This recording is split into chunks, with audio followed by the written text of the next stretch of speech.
Sebenarnya tujuan akhir kami adalah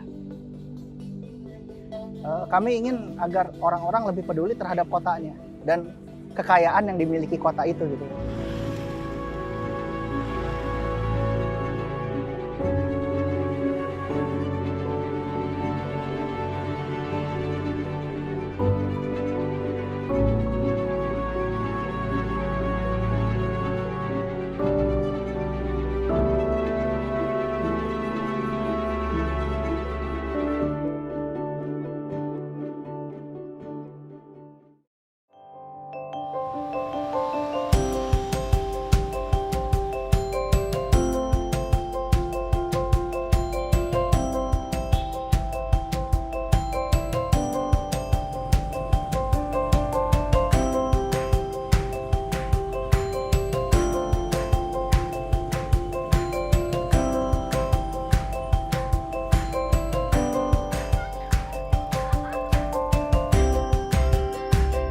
Saya Ramadian Fadilah, panggilannya Ian dari komunitas Bogor Historical Walk.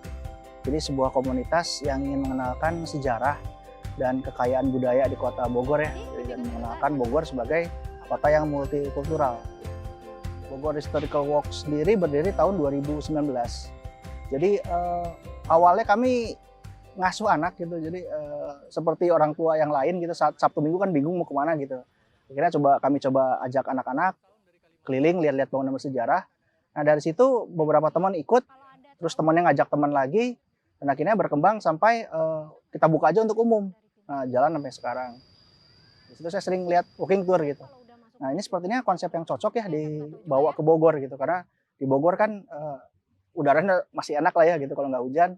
Terus bangunan bersejarahnya cukup banyak dan sangat kaya akan cerita gitu, terutama cerita-cerita multikultural ya gitu. Jadi kita menjelajahi berbagai bangunan heritage, menjelajahi berbagai macam cerita sejarah di kota Bogor gitu ya. Pesertaannya sendiri beragam. Jadi dari mulai yang masih kecil gitu ya, masih balita, sampai yang tertua itu yang pernah ikut kita usianya 81 tahun gitu. Jadi kegiatannya kita kenalkan sejarah gitu. Kadang-kadang kita juga kuliner gitu. Jadi mungkin dari situ kita ingin semuanya mengenal Bogor, mengetahui sejarahnya dan lebih mencintai kota ini. Oh, siap.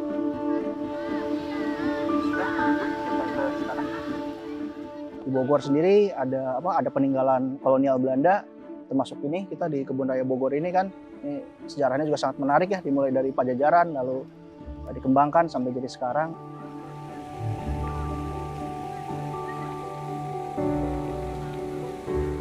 Ada juga beberapa peninggalan dari kerajaan Pajajaran.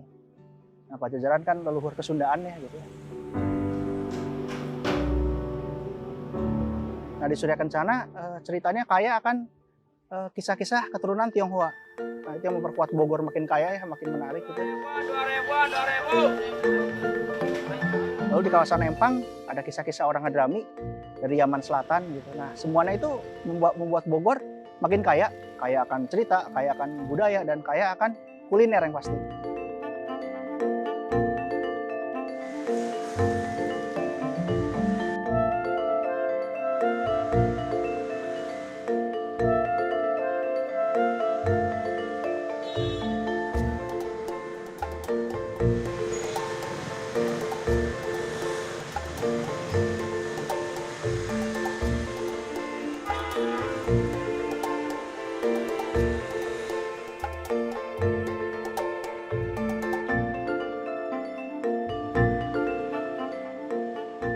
Di balik toko kopi ini ada cerita yang sangat menarik.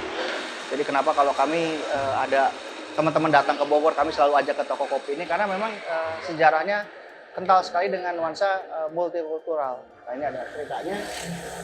Jadi tahun 1925 Yu Hongkeng ini mendirikan toko kopi di sini. Nah, kawasan Empang sendiri ini dikenal sebagai kawasan orang-orang Arab atau yang berasal dari Hadramaut ya, atau Yaman Selatan. Nah, tapi beliau adalah seorang Tionghoa dan kopinya itu sangat digemari oleh masyarakat Arab di sini gitu. Karena nggak cuma soal kopi, di sini ada nilai-nilai soal toleransi, ada nilai-nilai soal multikultural seperti itu.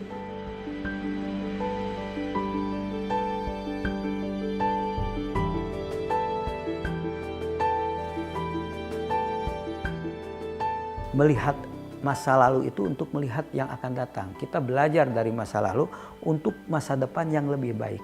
Artinya kita melihat sejarah ke belakang itu untuk melihat seperti apa masa lalu itu.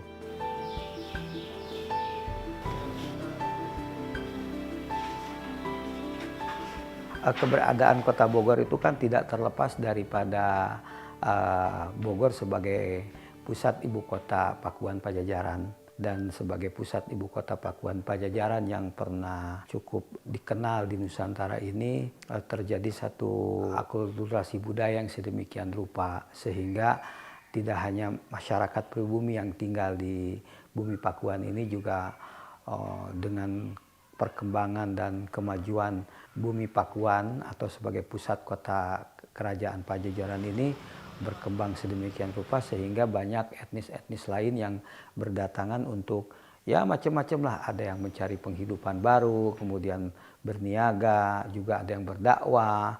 Artinya banyak hal lah ketika mereka tinggal di Kota Bogor ini sehingga Bogor semakin ramai dan semakin maju menjadi sebuah kota peradaban.